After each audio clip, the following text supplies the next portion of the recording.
It's okay, we could turn it off. So you're stretching me. I'm sorry, I know, And I was very good. No, you were not. You're here. You're right here. Oh, yeah, yeah. No, that's literally all I was going to ask you for a picture of yourself. You were going to give that to me. Better than what you put. Yeah, I had to use it as a threat.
Do I have to?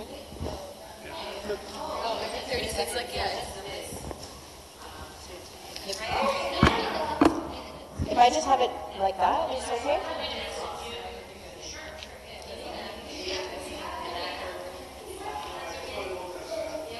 Sure.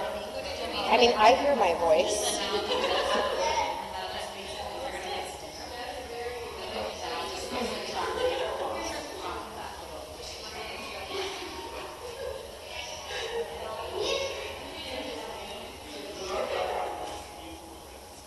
Of course.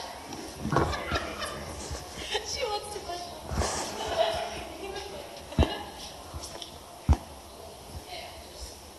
Okay, we're ready. No, you would tell us. No, I just Okay, let's just begin. In the name of the Father, the Son, and the Holy Spirit. Oh God, amen. This mic is really loud. Okay, so what I asked Gigi, what you guys want to know about, or what to give me a topic. And she told me just do whatever, and I'm like, no, I don't know where are people at. I don't know what you guys want. And so she gave me a list of amazing topics. Were they all your own? They were great topics, and I would love to attend all of those topics. So I chose one that I kind of just leaned into a bit, and that was what are the challenges and the fruits of homeschooling? Does that work? You guys okay with that?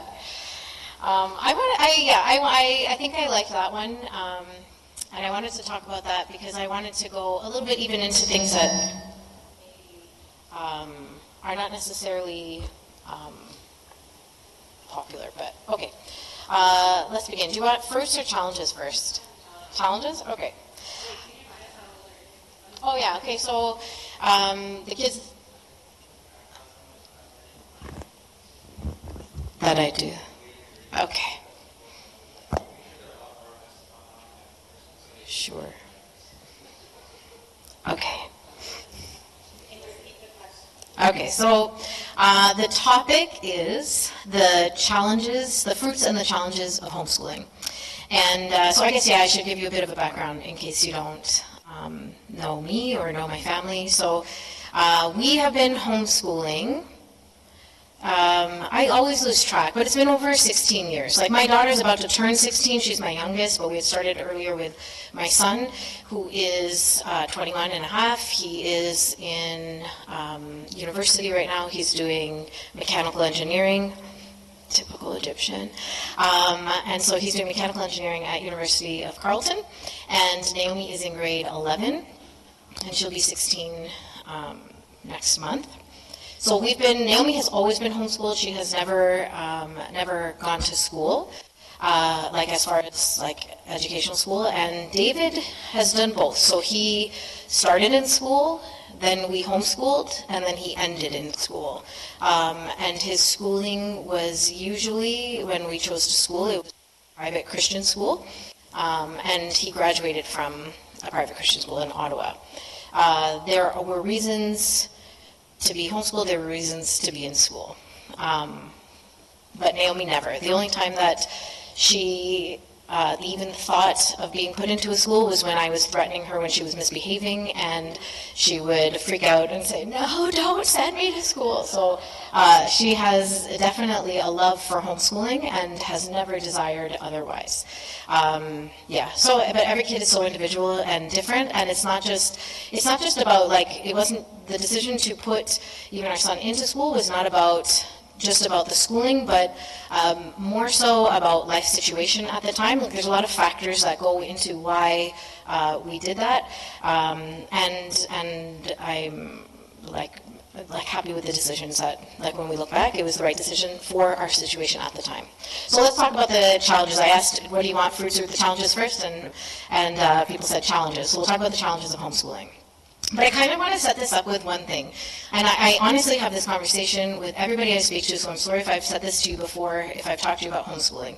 But I think that one thing that is very important is whatever choice that you decide to make, it's really in life, it's not just homeschooling, but that there's going to be a sacrifice with whatever choice you make. So if you choose to homeschool, you're going to be sacrificing something. And if you choose not to homeschool, you're going to be sacrificing something. But it's just like in anything that you do in life. If you choose as a mom or a dad to go to work, you're sacrificing something. If you choose to stay at home, you're also sacrificing. There's always sacrifice, right? So to me, such a big kind of foundation to understand is that when we choose to homeschool, we choose to sacrifice certain things that we are willing to sacrifice more than the other. So let me give you an example, because if I'm just saying the word sacrifice too much, this is what I mean. So if I choose to homeschool my child, what am I sacrificing? Well, I'm sacrificing the typical things that people might say. Well, they don't get that school experience, so they don't get to be in clubs, they don't get to have let's say when they graduate, have the big graduation and all of those things. There's something that they're sacrificing. They're sacrificing, I think they're sacrificing some bullying, they're sacrificing some bad habits that they pick up from other kids, right? There are certain things that are positive, and there are certain things that, like, other people think are very important, so there's a sacrifice there. And when I choose to homeschool, for us at least, we sacrificed one salary. That meant that mom was not going to work, right? So that means that that's also something, it's a financial sacrifice that we have to think about. I know that there are families where both people still are able to work. They work that out, and they figure out whether it is working from home or like some kind of a mixed way to do that. But for us, it was, we originally started with a home business, so we were able to do it. But once the kids got a little bit higher in their education level, I couldn't do that. I felt like I really needed to focus. And because my kids are really spread apart in age, so 6 years apart, it was almost like I had an individual thing with one and an individual thing with the other, so I felt like I had like two separate schools. Whereas sometimes when kids are closer in age, you can do like, okay, all the big kids are going to be here, all the little kids are going to be here. Like I've heard homeschooling parents say that, okay, big's over here and little's over here, you guys are going to be doing this activity, you're going to be doing this activity. Sometimes they gather all together, sometimes they don't. So the things that we could do together were like Bible, we had Orthodox teaching, we would do things like that together, but for the most part, it was so far apart that it became a little bit more difficult, and I definitely didn't feel like I could do a good job if I was working or even doing our home business at the time. So we sacrificed, one salary. So I just want that point to be clear, is that even if you were to put your child in school, you're still making a sacrifice, because you are sacrificing that time with your child. You're sacrificing the education that you could particularly choose for that child. There are things that you are sacrificing when you put them into school. So we have to know that it's not just one-sided. It's everything you choose. You are sacrificing, right? And so I want that to be kind of an underlying thing that is very, very important. So for me, some of the challenges, I found that when I was thinking about this, there are tangible ones and kind of intangible ones. The tangible ones to me, for the most part, are ones that can be rectified. You just have to get creative. So what do I mean by that? And that's why I'm going to talk about these ones first, because to me they're the easy ones. So some challenges might be, like I said, multi-level kids. So when I had, an older son and a younger daughter, that was a challenge for me. I remember the very first day that I had to, Naomi was in a bit higher, I don't even remember the grade, but she was a bit higher, so she was it wasn't just coloring and things like that. It was real school, and David was in middle school at the time, and so I had to really educate both, and it was the first time that I had to do both. And I struggled so hard. I'm busy with him, but I have to do this with her. And I was going back and forth. And I think by day 2 of that first year, that year, I'm I quit to send them to school. I can't do that. I can't do this. How am I supposed to do it? I can't split myself in two, and I don't know how to keep this one busy while I'm watching this one. And so I went to my husband and I said, I quit. I'm done. I can't figure this out. And I walked away. And he's like, I got it. Don't worry. I got it. So he took the kids. He sat with them, and I had my tantrum, in my bedroom, and I shut the door. I'm no, I'm done. I quit. And he had, I think 2 days. He did 2 days of homeschooling, and in my mind, I'm yeah, you go and see what I go through. You go see what I do. I'll do your job, and you do my job, and see what it goes through. And then at the end of the second day, he's just oh, those were the best 2 days I've ever had with the kids. I just loved it. And I looked at him, I'm excuse me, give those books back, and I could do this. I could do, and I went back, and we sat down together, and we just said, listen, he's we just need to change the schedule. We just need to be more creative. What we did before is not working, so we just need to change it up, because now we have a new situation. We have, both of them need to be getting through both of their curriculums, and so we just need to change it up. So let's think of how we can handle this. And we figured out a new schedule. We figured out where, if one was dependent on me, the other one was doing some independent classes. Then I could switch, and the other one doing dependent while the other one's doing independent. You know what I mean? So we figured it out. It's workable. That challenge is one that you can figure out and work through. Another challenge is maybe choosing the curriculum. So when I first started homeschooling, I was told by a mentor, you're going to do this, you're going to do this, you're going to do this, trust me, this is what you need to do. I'm okay. I took everything that she said, and I did it. It didn't work with my family. And I tried, and I thought I was the problem. I must be failing. Maybe one of my kids has a disability. I think they have disabilities, So I took one to a lady who helps, to see, I think there's a learning disability or something. It's no problem, but it's not working. And the lady said to me, she's okay, just come, let me just, see them. She talked to them for 5 minutes. She went through something with went through reading and whatever.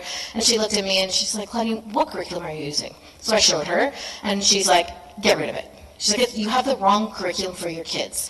This type of curriculum was for ESL kids that were much older. She's this is so boring. This is black and white. She said, Naomi's colorful. She needs color in her books. She's more of a phonics reader rather than this type of reader. This is what she needs. So she turned me to another curriculum. And all of a sudden, I had a new child. I had a new homeschooling. It was a beautiful time that we had together. So that's another challenge that I would say is picking the right curriculum. You can take advice from people. They can say, well, what did you use for science? What did you use for math? What did you use for whatever?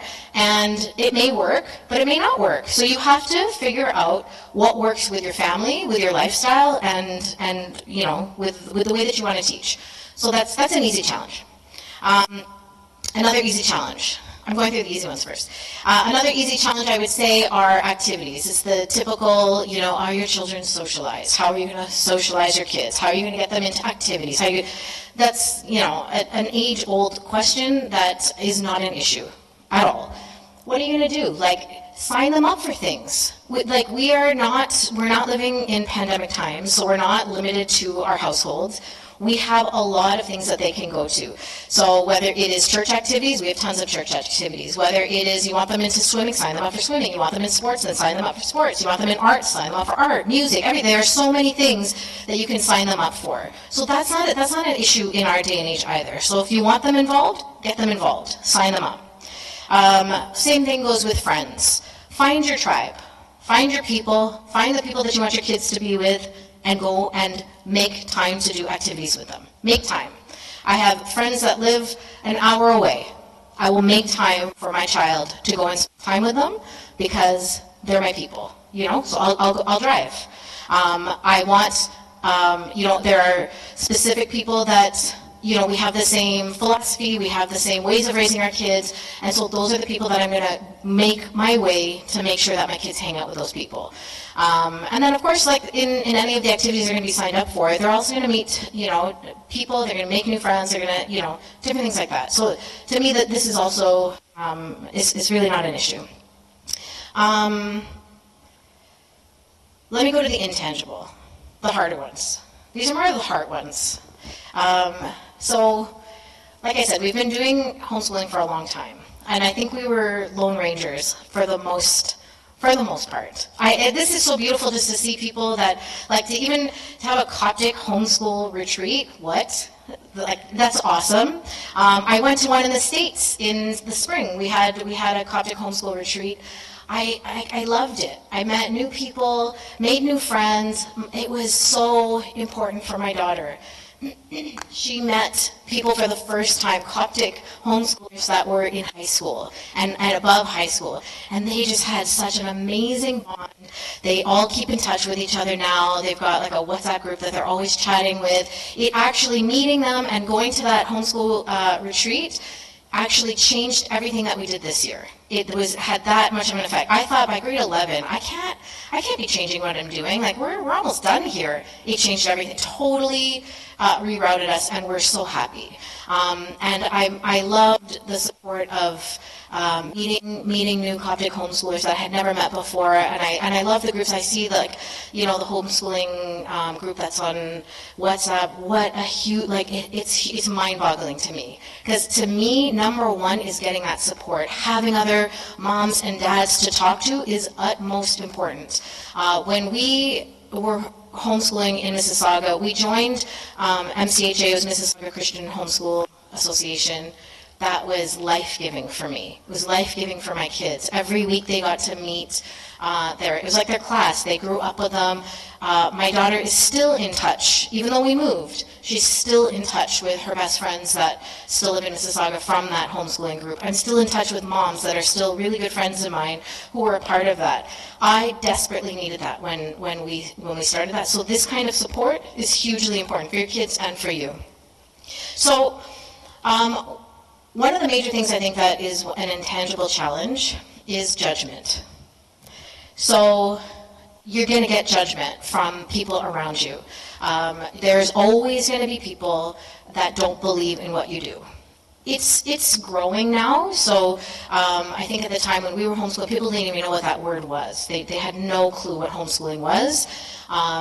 There's judgment from the cashier at a grocery store, like, oh, honey, why are you sick today? How come you're off? No, we homeschool. And like, oh, homeschool. I'm like, I'm not sure why you're judging me when I just need to pay for my, my bananas and get out of here, and that's it. But there's going to be that judgment. You have to be able to handle that. You have to be ready to handle that. The judgment can come from people very close to you. It could come from your immediate family. It could come from friends. It could come from anywhere, like the cashier lady. You have to be able to face that challenge. And the way that you face that challenge, I believe, is to believe strongly in what you're doing. Anybody can say anything about, I don't know, why are you wearing black? Why are you wearing pink? Why are you wearing purple? But if you don't, like, if you're, that's a silly example, but like if you're fine with that, then you can easily say, like, I love, this is my favorite color. That's why I'm wearing it. That's it. But have an answer. Have an answer or don't have an answer. Sometimes it's not worth your time. time. I don't need to explain to the cashier buying bananas from why I homeschool. That's not the time. But there could be a time where you feel like, okay, we're going to get into this. You know, I'm going to explain to you. No, it's actually a great education. Look, I get to spend time with my daughter. I actually got to teach her about bananas today and where they come from and which ones are fair trade and organic and which ones are not and the chemicals that are on them and how to choose the right bananas. We had a great time. I was once at Denise in Mississauga. And I took the kids grocery shopping because we need groceries. And that's what we did in the middle of the day. Shocking. And when I take them grocery shopping, that is my opportunity. It's a life skill. I take the opportunity to teach them. I'm very particular about how I buy, who I support. You know, I taught them about buying Canadian rather than not, and where they come from, how long this has been on a truck, if it came all the way from Fiji, you know, or came from China or whatever. My kids know how to grocery shop. Why? Because at a young age, I brought them with me, and we talked these things through. I bumped into somebody from church. And, you know, they stood there mocking me. They're like, oh, is this homeschooling? This is what you're doing? I'm like, yeah, actually it is. I'm teaching them, you know, I knew that the comment was meant to mock, and there's, you know, staring at me like, wow, they're mocking us, Mom. You know, and I took the opportunity to very proudly say, no, actually I am teaching them about this. Not every kid knows what an eggplant is, or a zucchini, or a star fruit. My kids know. You know, because I've taught them. I've taught them where they've come from, and then we can go back and we can even research, you know, the countries where they came from, or we can research, you know, why this is healthy or why it's not healthy. There's so much you can do at a grocery store, right? But I'm not taking 5 hours in a grocery store. We're just going to go. We're going to get our list. We're going to leave. But it's an opportunity while we do it, right?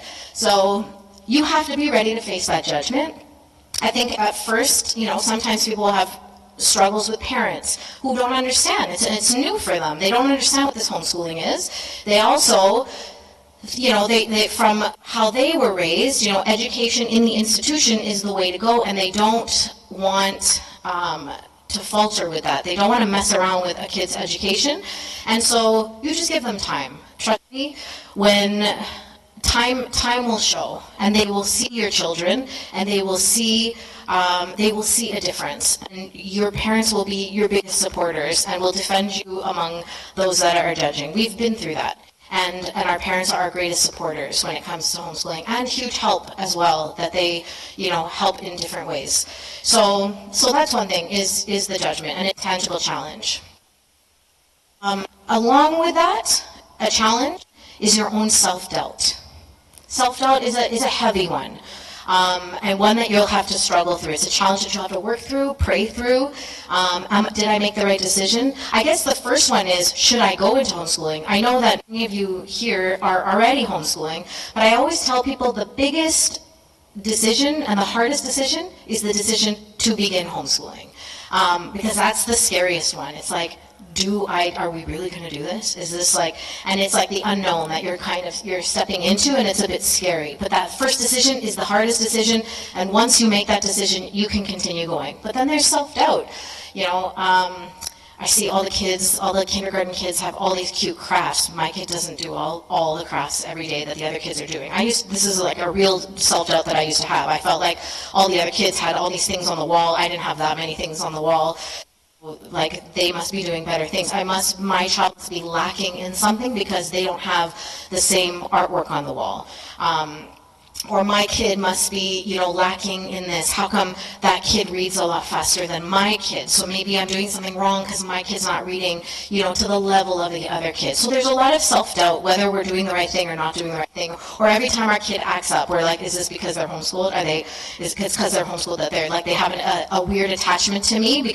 So it must be, like, I must be doing the wrong thing, right? We go through all these thoughts. So that's one challenge that I think you need to really work through, pray through, and just know that kind of, you can ask yourself, is this because I don't get them out enough? Is this because of whatever, ask yourself that question. If you can fix something or if you could change something, fix it or change it. It's just like what I said, like the tangible problem is if you need to change a curriculum, then change the curriculum. The problem is not necessarily I need to stop homeschooling, but I just need to alter the situation. I need to change my schedule. I need to whatever. These are things that you can work through. So self-doubt is one that maybe you need to then talk to somebody in the Coptic homeschooling group and just say, you know, do you have these issues, or how are you going to work this, or this is what I'm struggling with. Talk to other people that are homeschooling. It's very, very important. Another challenge is it's hard work.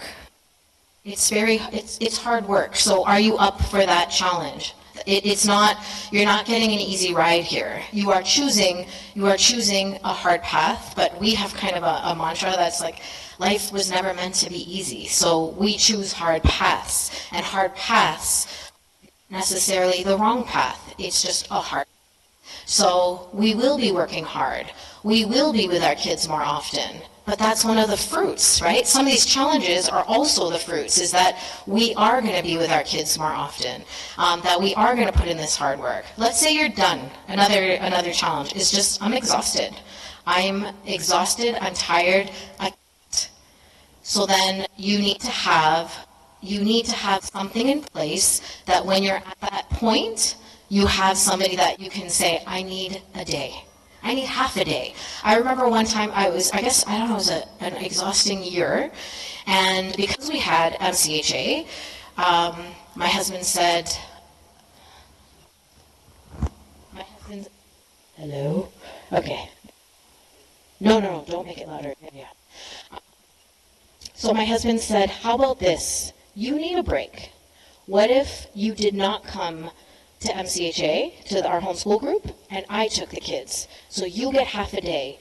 I'm like, oh my gosh, what would I do with half a day? Well, I don't even know. He's like, I don't care. It's up to you. You want to go to bed? Go to bed for half a day. You want to go out? You want to meet with people? You want to go for coffee? You want to sit there? Then just do whatever you do. It's up to you. But you get half a day. The first day that they left, I did laundry, I cooked, I cleaned, I did like all this stuff, and he came home, he's like, I'm so excited, what did you do? I'm like, I got the laundry done, I folded it, I put it away, I cooked, I made dinner, and he's like, that is what you chose to do? Like, that's what you chose to do while we were gone? He's like, I wanted you to rest. I said, I had a wonderful time. No one spoke to me. Nobody asked me, hey, can you find this? Can you take it? Can you do it? I just did it, you know, and I'm so relieved because all of that stuff is done. It was wonderful. I loved being in the house by myself, you know. So every Tuesday, he took the kids and I got to stay home. Eventually, like, I missed them, to be honest, and I'm like, well, I kind of missed the MCHA group. I want to come. Can I come? He's like, it's your choice. You get to do whatever you want to do. And I'm like, I think I'm going to come, you know. And so sometimes I chose to go and sometimes I chose to stay, but he gave me that break, and it was because the choice that he gave me, and I needed it, and it was wonderful. So we kind of have to make sure that we have that balance as well, and like check in with each other and make sure that we have those breaks when needed, because again, it's hard work. A challenge is also when you're dealing, and these are things that we've dealt with, illness, whether it's mom or dad or grandma, grandpa, like someone in the family is sick. How do you deal with illness when you have to homeschool? How do you deal with death in the family when you're homeschooling? How do you deal with a new baby? You have a new baby and that takes up, you know, all of mom, right? How do you deal with that? Moving to a new place or working. Lots of people, they have to work. It's not just one parent that both are working, right? How are you going to deal with that? So I remember one friend, she had 10 children, and she told me, well, if it's the year of a baby, it's the year of a baby. Like, there's not much happening at that time. Like, things are just like, we have a reduced schedule when it was the year of a baby. I'm like, but you had 10 babies. You know, so like if I calculate how much schooling is really going on, you know, like I only have 2, but like you have 10 babies. And she just said, it's a fact of life. My husband was at work, And so we had an adapted schedule. Well, let me tell you, one of her kids, who I knew, he got a full scholarship to U of T for engineering, and he was probably at about the middle. So let's say, I'm not sure exactly his number, but I'm going to say like about 5, right? He was at about number 5, and he had a full scholarship to U of T at engineering. I was super proud of them for, for what they did and how they did it, but they did it. They managed. They're wonderful, wonderful family. So you make it work. And I think for me, it was the challenge helped me also to show my kids this is what we do. When Giddo was sick and he was living with us and he was dying, like he stayed with us while he was dying. Guess what? My kids got to see what it meant for a family to take care of a dying family member, what it looked like to mourn the loss of somebody. They walked through that with us. They weren't separated from that. They weren't protected from that. A lot of people, that's something that we're accused of, is that we shelter our kids, right? But they were fully a part of that. Our kids, I guess I'm kind of going into a fruit as well, but this is the thing, that the challenges in the fruits, it's not just one side or the other, because this is a reality and it's a challenge, dealing with difficulty, but yet our kids have to walk with us. If that means that, our math doesn't happen that day or the next day, that's okay. They are not gonna not get into university because we didn't do math that day, or they're not gonna flunk, a complete concept because of that. No, they're gonna learn something so much deeper than that concept. And so I think that's a challenge that we have to see as super important, and to take them along with us, to make them a part. I should probably turn my phone off. I think that's me. Thank you.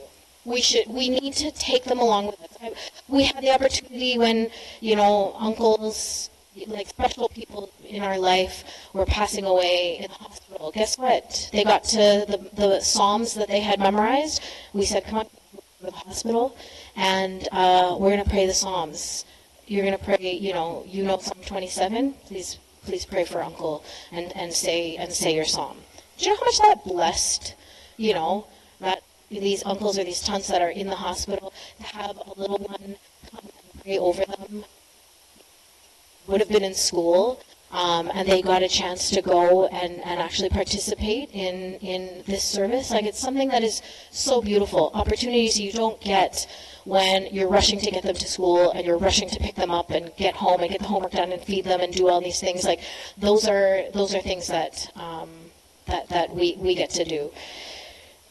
In every challenge that you have, and in everything that we do, make everything intentional. So face every single challenge. Don't blow them up. Face them and see, okay, so what do we need to do about this? How do we need to handle this? What can we change? Where can we ask for help? There are now plenty of people. So where can we look to ask for help and guidance and go through this? I promise you that most challenges are challenges that can be overcome. They can be worked through. They can be, it's not something that is just unable to happen. And if there's a challenge that is too much to bear, let's say when we had, when we moved and changed life paths, and didn't even have a house, that's when we chose that we needed to put our eldest into a Christian private school. We just couldn't. We couldn't do that. We had nowhere to school. We had nowhere to do it, and life was completely flipped upside down. So then we put him in a Christian school. But with our youngest, we still were able to manage and keep on going. That's because he was in a certain path in life that just really needed more focus and more concentration, and our life was flipped upside down, right? So for that challenge, that's how we met it, and it was still we had already gone all the way, so this was just right at the end.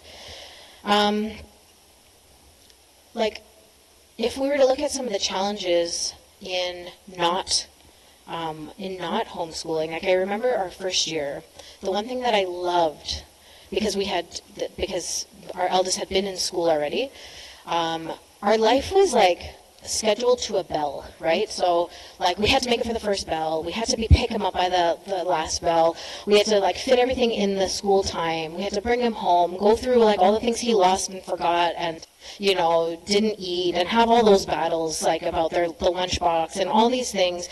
Get the homework done, get him to his activity, get him to bed on time, and then do it all again. And this is what our life was. So when people tell me like, I don't know how you can do homeschool. I don't know how you could like have them all the time. How could you deal with that schedule? I'm like, are you kidding? I don't know how you deal with your schedule. I had such a hard time. And then at the end of the day, like, I've battled my child more than I've loved my child and had time with my child, because it's just like go, go, go, go, go, go, go. When we decided that we wanted to homeschool, I asked my son, he was going into grade 4 when we first started homeschooling, and I said, I'm going to talk, and I want to ask you, like, what do you think about homeschooling? And he started talking. I'm like, no, write it down. I want it written. Because I wanted to save it, but of course I lost it. So I said, write it down for me. And so then he wrote it down, and he came back to me, and I said, okay, tell me, why do you want to be do you want to be homeschooled? He said, I want to be homeschooled. I said, why? And he said, because we never spend any time together. He's like, I never see my family. He's like, I'm always at school. When I'm at school, I have to be doing my work, and then we always have activities. The weekend, forget about it. We're at church and visiting and whatever. He's like, so we never see each other. But if I'm homeschooled, then we get to spend much more time together. And he was bang on. Those weren't my only reasons for wanting to homeschool. I had other reasons, but that was a major fruit that he right away. I never understand how people really get time. Like, where do you find the time when you're not? I'm always so thankful for my homeschooling time because of the amount of time that I have kids and not running around. And, you know, I look at, if you notice, there's quite a few priests that homeschool. Why does that work? Because they don't have a dad on the weekends, right? Dad is pretty busy on the weekends and then the evenings doing visitation.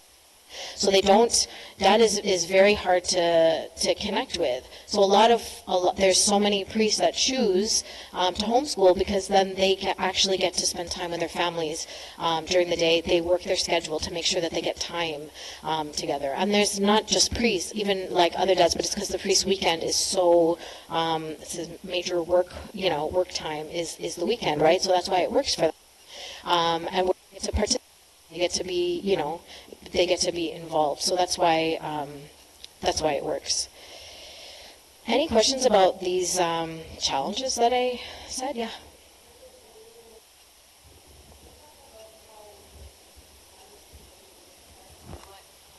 I shouldn't ask that. I'll repeat it.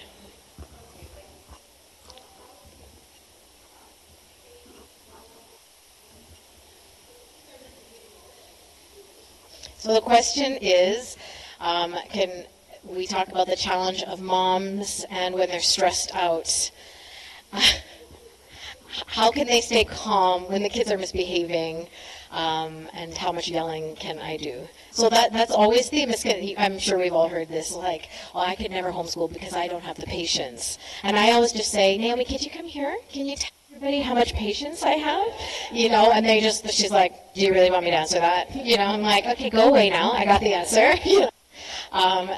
We are not endowed with extra patience when we decide to homeschool.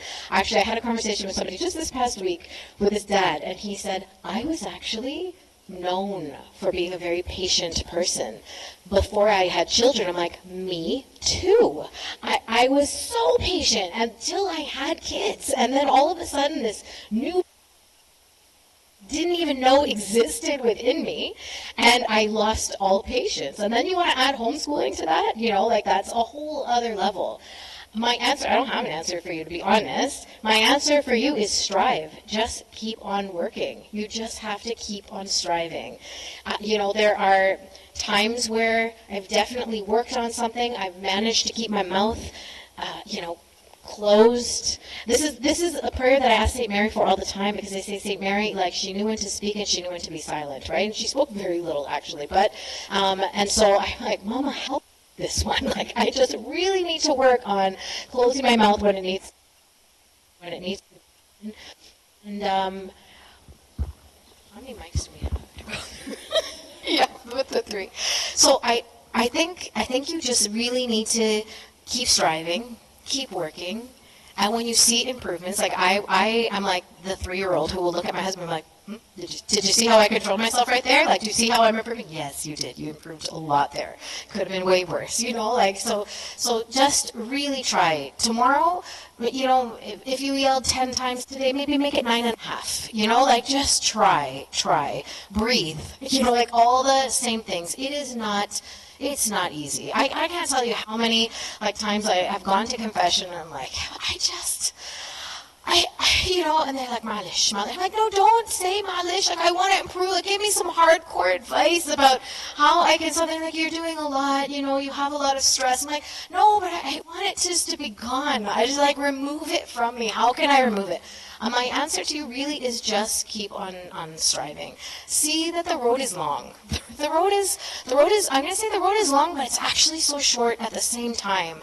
I'm coming to you at the end of my homeschooling journey. Like, I only have a year and a half left with my daughter, and my son's already gone. He's already at university. Yeah, I mean, last year, she was in grade 10, like, I wept. I'm like, I only have 3 years left, and now I'm like, I only have a year and a half. If I could go back in time and choose, I would do it all over, but like from day one, I would never ever put my kid in school. I would do it all over again, and I would do it differently too. Like, I would want to, like, just keep on going back and going through these 12 years of, like, schooling over and over again. So I'm telling you, it's worth it, and that, like, just keep on striving. Just keep on striving to improve. It's so worth it. You're gonna blink and they're gonna be gone. Well, when the first day that I had to put, well, I'm just saying that it's worth it. And you're like stress and you're yelling here and there. Yeah, try to improve, but just know that, like, they're so forgiving too. They're much more forgiving than we are. They forget, or they'll talk to their therapist in the future and it'll be okay. Like. No, but I really want you to, like, in these hard times, like, find beauty in it. Find beauty, even in the hard times. Because somebody told me once, like, little children, little problems, big kids, big problems. And that is very true. That so these are exhausting times. They're hard, but they're not the hard that you need endurance for the future. Like, there's harder, and I'm not trying to, like, be gloomy, but I'm just trying to say, like, trust me that this is the light stuff. So don't be hard on yourself. Don't try to improve. We had a little trick, Abuna and I, when it was mainly me that would be flipping out. And so when I would be flipping out, like, he would come into the room. We had decided that this was okay. So, like, it has to be okay with your spouse. But he'd be like, oh, Claudine, did you take your pill? I think your pill. So in our language, it was like, take a chill pill and get out of here. Like, you need to just, like, you're way exaggerating. So it was a subtle, hey, did you remember to take your pills? And I would look at him and I'm like, no, I didn't take my pill today. And he's like, well, maybe, do you want to get it, or do you want me to get it? Just so, like, I had an out to, like, he was trying to nicely say, like, I think you need to walk away. You need to, like, this isn't, this is, sometimes I would, and sometimes I'm like, no, I'm not taking my pill. I am not, this is not the time to take my pill. Like, I am here. So we tried to come up with a subtle way to let us break, and very few times I would have to say it to him, and joyfully, because I'm like, it's not me, but rare. It was almost never. It was always me. Yeah.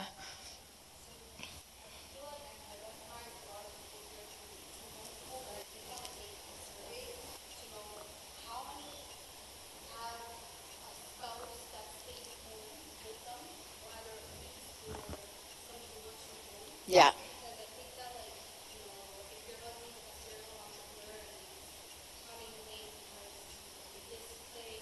Yeah.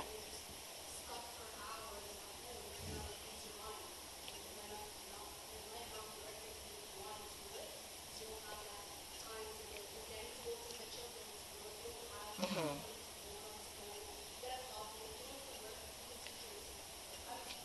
Yeah.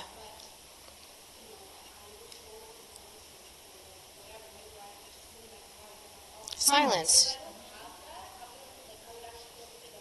Yeah. That's why we have summer breaks. Yeah, that's why we have summer breaks. Yeah. Yeah.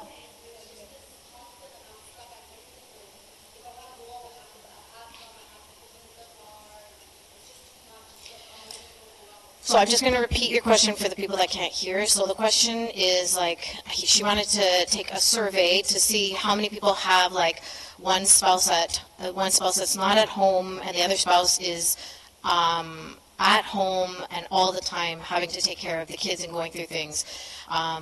Because she's saying that if she was stuck all the time, like she'd go crazy. She's a teacher, and she needs her lunch breaks to take that break because she needs some time away from the kids. So we can take the survey, but then I want to address some of that. So I don't know, you.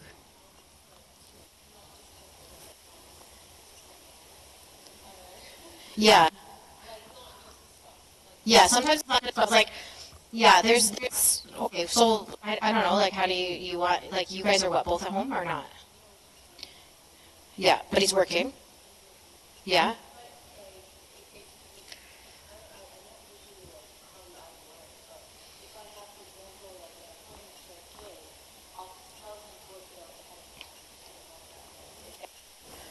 Okay.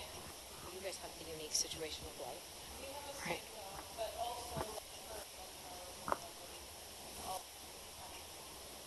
Okay. What do you guys do?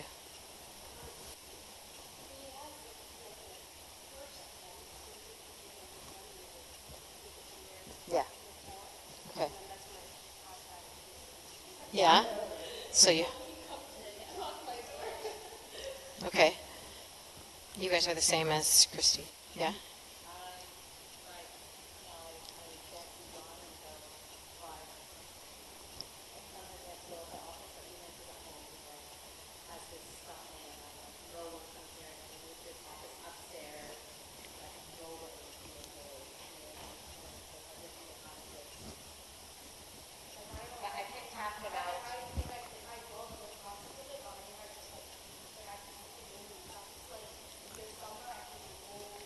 Okay, so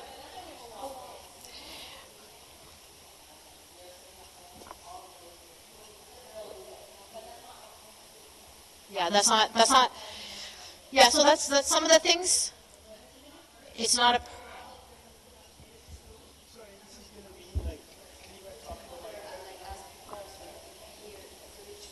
No, I'm just saying, like, everybody, like, for example, you know, you guys are all family and related here. So you can trade off, hey, like, you have that friend next to you, so it's kind of fun doing it I didn't together. have that. I didn't have anybody. I didn't have a single person. I know that they have a unique situation, so that's why I'm not going to. They are so rare. They have something super beautiful, and I'm really, like, happy for them. But this is rare. So I, raised our kids without having that. Abuna is a recent Abuna. He's not an old-time Abuna. So we were more similar to them, but only with 2 kids. And so my husband was a home business. And but the point is, and I think maybe you missed it at the beginning, I said that, so if that is your thing and you need more support, then you have to find activities to put your kids in. So how many kids do you have?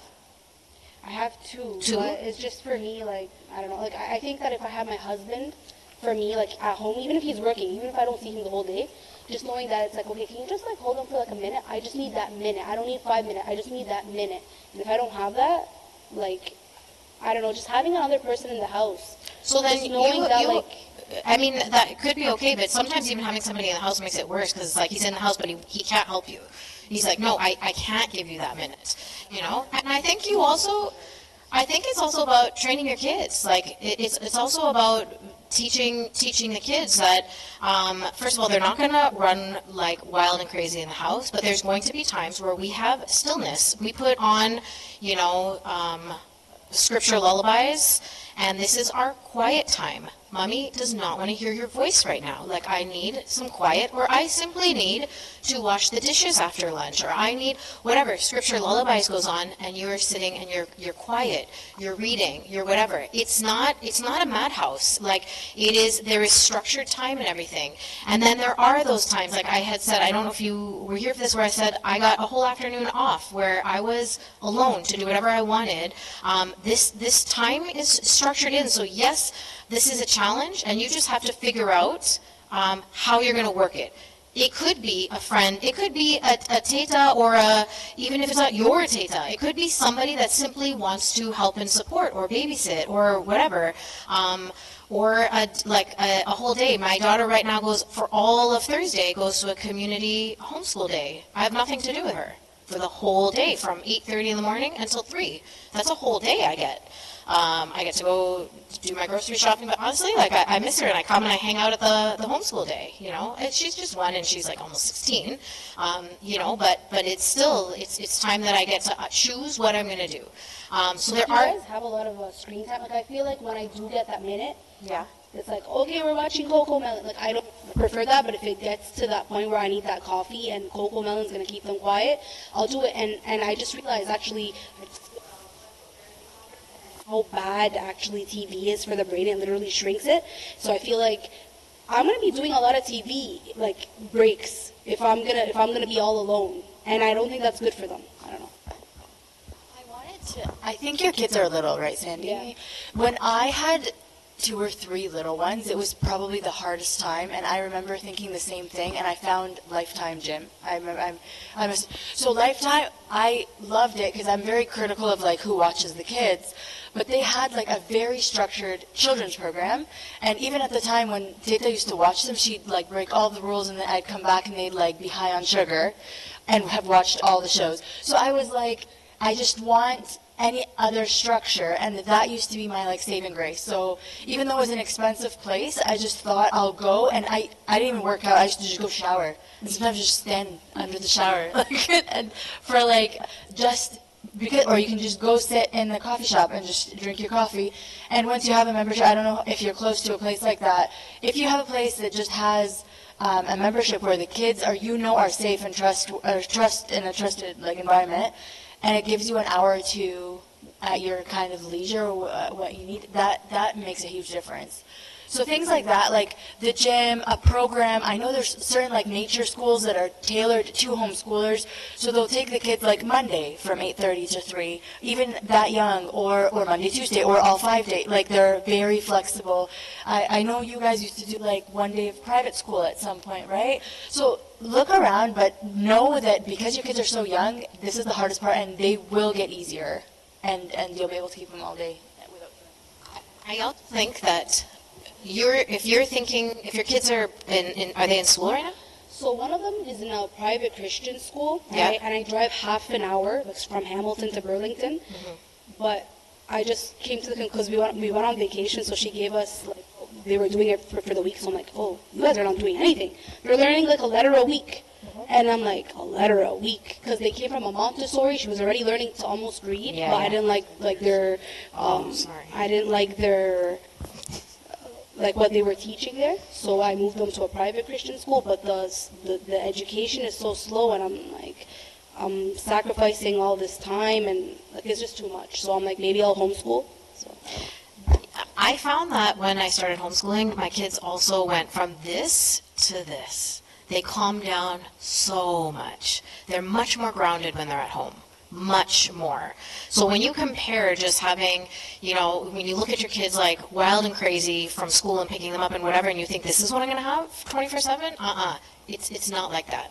It's not like that at all. I found that they grounded, they were much calmer, and depending on the personality of your kid too, like you said, like there's so many different activities. And when you do start, even if it's pre-homeschooling, get on the mom, I always say mom because I know there are dads on the homeschool group. So the Coptic homeschool group, get on it and ask your questions. There's tons of resources. Like I wouldn't know any of these young kid things because mine are so much older, but at the time, this is why I went to the Mississauga Homeschool Association, Christian Homeschool Association, because I met all these moms that had all these things, and they helped me. First of all, I had like guilt about, I had an awful homeschooling day yesterday, and this mom was like, oh, please, a day, like, stop making a big deal about your, like, one day, and then I would talk to them, and they would help me, like, these were senior moms, like, to be able to talk to them and to see the bigger picture, it helped me so much. Or they would tell you, hey, did you know that they, the YMCA is offering this new thing? I'm like, get out of here, I need all the details, like, help me out. We found out that there was an art teacher right across the school from, right across our court, like we were living in a court, right across the way. So it was amazing. So I would literally, send my daughter off. I'm like, okay, go to art school, and just like watch her from the window as she went. It was amazing. Solve my, an art curriculum. There's even UK icons that your kids can learn how to write icons, and so many different things. But these are resources that you just need to ask. There's so much support out there. Ask. Just ask. Every single city has a Christian homeschool association, so you can find out. You can also go to OCHEC, I forget what it stands for, Ontario Christian Homeschool, I don't know, OCHEC, something. It's like some kind of an association. Anyway, they do have a conference every May, and I highly recommend it. It used to help me so much. But also on their website, you can call them, and they also have places where you tell them their city, your city where you're living, and then they'll give you a contact to see what Christian associations they have, and then you can just join, and you'll find people of all different levels, and you can get so many different resources. There's also HSLDA, which is Homeschool Legal Defense. Sorry, it's a long day. Defense Association. They also are super helpful, especially for also for advice for especially for the little ones. They have a lot of resources. There's a lot out there. So all of your concerns. Yeah. Sorry, I know I'm cutting you off, but I'm really curious. I'm coming from Hamilton, and it's just been a long day. So I didn't want to do it on Zoom because I wanted to actually ask my questions and get it. I'm assuming you were homeschooling way before all the drama that's happening in schools now. Yeah. Why? Is it your love for teaching, or is it you're trying to do what's your? Because for me, I personally would not homeschool. It's not something ooh, let's do it, unless I'm going through hell because of all the drama that's happening in schools type of thing, and I'm just trying to preserve my kids, but then the options are not that good educationally, I feel, so I'm just kind of lost. But why did you want to do it? So I'll tell you first, I was a teacher as well. So I taught both in public and in private. So I know the ins and outs of the schools and of teaching, and so many people teacher, that means that you're going to be a good homeschool teacher. It's wrong. That's actually, I'm at a disadvantage, to be honest, because being a teacher means I had to unlearn so much of the institution that was bred inside of me. I needed to get rid of it, and I needed to be mom. That's who I needed to be. Moms, for me, that is my, God calling is to raise my children, okay? So our number one reason for homeschooling our kids was to disciple them. Yes, it is a higher education. I believe that fully. I really care about that. Really. My number one reason was to disciple my children. I decide, how much time I'm going to put into to whatever it is, Bible, to prayer, to service, to math, to English, to science, to all of that. But my child needs me to disciple them. Me and my husband, we need to be raising them. I don't care how good your school is. It is very dependent upon the teacher that is in front of them that day, right? So you could have a wonderful school. You could pay $50,000 a year to put your kid into a school, but that teacher and their philosophy of that day is going to be the one that's going to influence your child, right? And so that, to me, was the most important. And I knew that personally as well as a teacher is that I'm the one that is feeding my own philosophy into these kids, and so whether they like it or not, their philosophy is going into the kids, and it's my job to disciple them, and that's what God called me to do. So I wanted to do that. So that's our number one reason. Yes, I truly do believe that it's a higher education.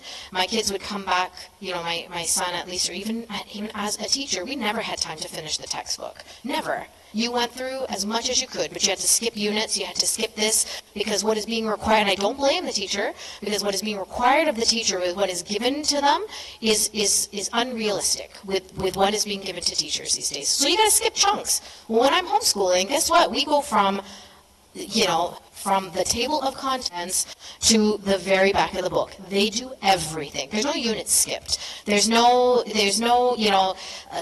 everything is done, everything. So if that means that our schooling is going to take longer this year, it's going to take longer. If it means that we get done in a shorter amount of time, then we get done in a shorter amount of time. Sometimes for my daughter, it was always a goal to finish before the other kids finished. It didn't even matter if it was one day. They're like, yeah, I'm done before everybody else finished, We used to try to really celebrate homeschooling. So when everybody was going to school and like going through the rush of September, we'd get in the car. Everybody had to go to bed early because they had school the next day. We're like, get in the car. We're going to Niagara. Guess why? Because we're homeschooling and we can start school when we want to start school. We don't have to. That was just our way to like be kind of cheeky and make our kids like celebrate the fact that we are different and that we're happy to be different. And so we would go on vacation when everybody else was starting school. That's when, because there would be no kids, no lineups, no nothing. I remember once we took them to Niagara to. It was like this hotel that had a lot of like water slides and stuff like that. And we would just laugh and just say, yeah, everybody's going to bed early today, but we're going to stay up late because we can, So we would, my son's first day of university was at a hotel in Niagara. He had to like attend a meeting online. He did, and then we're like, okay, let's go to IHOP and get some pancakes. This is how, that was his first day of even university. So we're not homeschooling him in university, but I'm just saying, like, that's how we started. I think it was because of COVID, but anyway, but you know what I mean? That's why I did it. And yeah, and all this stuff is coming in, but guess what? Like, this is this new philosophy that is coming into all of our educations, as awful as it is. The devil's not new. So his teaching is still has always been among education. And so I as a teacher saw that. I saw that I had a problem with the fact that every time the government changed, so did our curriculum. So our curriculum was altered not according to what was good education, but what was according to the philosophy of that government at that time. And then when that government was out, guess what? All our curriculums changed, all our books changed, everything went out. I'm just like, what? Like, why is education in itself changing? And I found that education was going down. It's almost like they're trying to dummy down our education rather than raise it up. And so I saw that happening as a teacher. We don't need to teach them cursive writing. They just need to learn how to type. They don't need to learn spelling because they've got spell check. What? Like, these are things that they have to have. How are they going to write a note, to somebody if they, or a thank you card, and they don't know how to spell? Well, they don't need to. Yeah, they do. These are just factual things. So those were some of the reasons why we did. And we looked at the years and we said they're going to go by like that. That's why I say that, because we looked at it ahead of time and said they're going to be gone in no time. And I want to know my kids. I want to know them. I want them to know me. But most importantly, I want them to know Jesus. That's my number one reason. I want them to know Jesus. And I don't think letting them go every day, and I'm not saying like there are wonderful teachers out there, wonderful, and there's wonderful schools, but I felt like that was my job, and I wanted to teach them, and I wanted to disciple them. So that's why we did it. That's amazing. I have so much respect.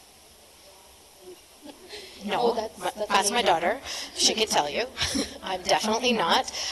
But that is why I want to do it. And that's why I said if I could do it all over again, I would start sooner, I would do it again, and then I would live it, and I would start again. And there's so much I want to teach them. There's so much. And it's done, and I'm just like, I still have so much more. I have so much I want to teach. And so that was I would say that's one of my challenges, is I had too much that I wanted to teach, but I had to pace myself for their sake. I just had to pace myself and we're going to learn these things. But the greatest things that I taught them, I really feel, weren't necessarily the education stuff, like the math and the science and the English. Those were kind of like extras, even though I know that's the education part. But there's so much more in life that we're teaching them that I think many people are not getting, when they're sitting in a block, day in and day out. So, yeah. I haven't got to the fruits, guys. Like, the best part. But yes, that's me. Did you, I mean, you were a teacher already, so I don't think this is something that would necessarily have applied to you. But for those people who want to homeschool and don't have a background in education, it's a fear that I have personally of I don't know how to teach the curriculum. math and the science, and I'm assuming that there are resources for this kind of thing, but do you feel that there is any disadvantage? No. Regard? I think you're at an advantage. I really do. I think that you're an advantage if you were not a teacher, because again, like I said, we were institutionalized. We were taught how to make the system work, how to work inside the box. And I think when you are not, when you haven't been taught that, and I know you will make a wonderful. Because you will love your kids. That's all you need. That's your only requirement is love them, love Jesus, and pour that into them. That's it. That's all you need. That's your requirement. Nothing else. I was a high school teacher. So when I had to teach my daughter how to hold a pen and write, because I had a best friend who was an OT, and she's like, oh, it's so important that kids learn how to hold a pencil properly. I see kids going like this. They need to go like this. And so when it came time for me to teach, I said, I'm like, what if I teach her how to hold the pencil wrong? I need to know how to do this. So guess what? I called up my OT friend and I said, I was never taught this. How do I teach them how to hold a pen? She's like, ooh, would you like me to spend some time with her? Yes, please. So she came over, and my daughter was like very active, like she's always wiggling in her chair, like she had to always be moving. So she's like, I have this wiggle seat. Can we put the wiggle seat down? I'm like, ooh, a wiggle seat. Okay, where'd you get that? She's like, oh, just get it from Winners. I'm like, great. Went to Winners, got her a wiggle seat. She sits on the wiggle seat, and it helps her. She's like, she needs to also have like something under her feet. Like she looked at my kid and said all these things, and then she taught her how to hold it. And I was watching and I was learning. So then when she left after that hour, I knew that for my child to sit a little bit more still, she needed her little wiggle seat. She needed to have a stool under her feet, like to sit properly. And then I knew how to teach her how to hold the pen. Guess what? That was an hour. That was an hour. Taught. Done. And then I can reinforce that. I was taught, she was taught, and then we reinforce it. So I'm just saying there's resources out there. You can get curriculums that do all the teaching. You can get resources that do the marking. You can get resources that you read the red words, and then it says, and now we are going to love it. You just read the red words, and that's the teacher. Like, it's a script. You do the script. Like, there's curriculums that are that will help you that much. Or there are curriculums where it's like, we're going to be talking about dinosaurs for the month, and you figure out what you're going to do with the dinosaurs for the month. Ooh, I found a coloring book at Costco, and it's dinosaurs. I found we're going to go to the library. We're going to get all these books on dinosaurs. We're going to read all these books on dinosaurs, because you'll be an expert on dinosaurs by the end of the month, right? But you're going to put that together yourself. But there's so much. There's so much out there. You go to the homeschool conferences, you'll have something bigger than this building filled with curriculums. It's overwhelming, but it will be as big as this, and it'll have such a wide range. But just talk to all these like amazing moms, and they'll tell you what works, what doesn't, and you're going to try things out, and it's not going to work for you, and you're going to try something else. You'll figure it out. You'll figure it out.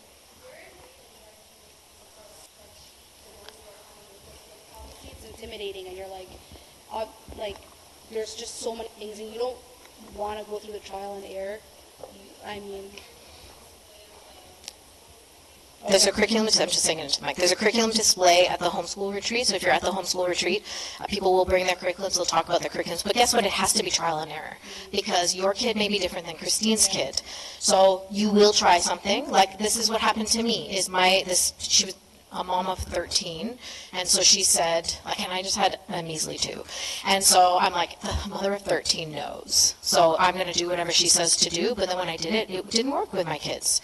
So I had to figure it out. And guess what? My eldest is different than my youngest, so I had to, whatever worked with him, it didn't work with her. What worked with her didn't work with him. So some of it is trial and error. But as you get to know your kid, you will get to know what's going to work for your kid. So I'm going to move to fruits, because it's going to segue into my fruits, because fruits are super important. Like, the challenges are a little bit obvious, but not always. Yeah. Sorry. So you said you were a teacher, a high school teacher, me too.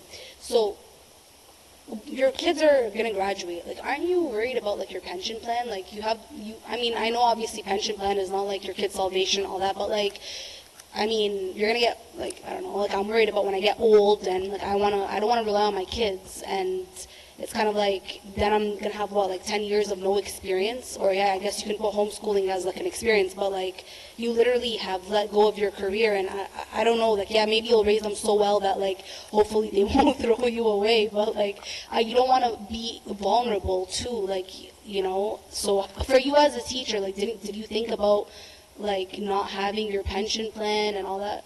The Lord will supply all my needs, and the Lord does. not worried about my pension plan.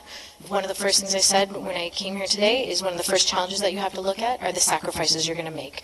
And you have to choose. Do you want to choose your pension plan, or do you want to choose I don't want to say choose your children, because I don't mean it that heavy. It sounds heavy. But do you want to choose that stability? And don't even think that that's stability. The way our government's going, you're probably going to lose your pension anyways. But that's just my opinion. So, but you know what I'm saying? Like, there's that, or there's the investment in your family. There's that investment in their salvation. I don't care about my pension. I don't care about any of that.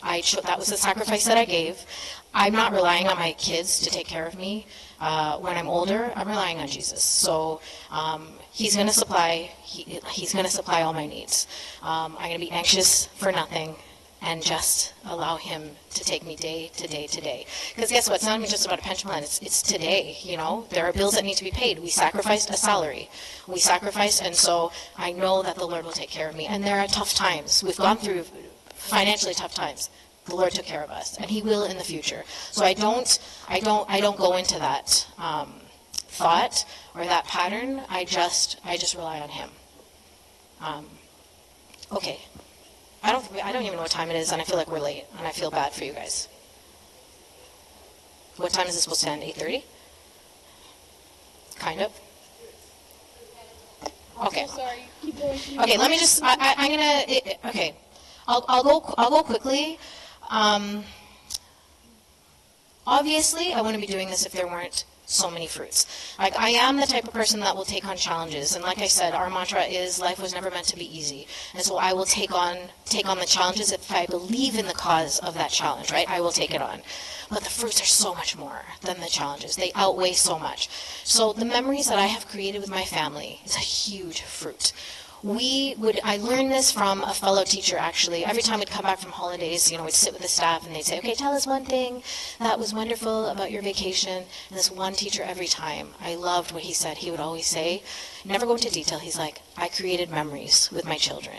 That was my goal, and that's what I did. And I loved that. I didn't have kids at the time. I'm like, I love that, creating memories. That is so beautiful. So then I took that, and that's what I want to do with my kids. I wanted to create memories. So that's why we go to Niagara. When everybody is going to school, we create these trips. Like, sometimes we would put bags in our car without even telling them, and we would just take off and go on a driving trip. We didn't have again, we sacrificed a salary, so it's not like we're going on some fancy trip, right? We're driving somewhere. We're going to Niagara. We've driven across Canada. We've done things like that, and the memories that we have created with our family are amazing. We have a picture in front of almost every single welcome to province.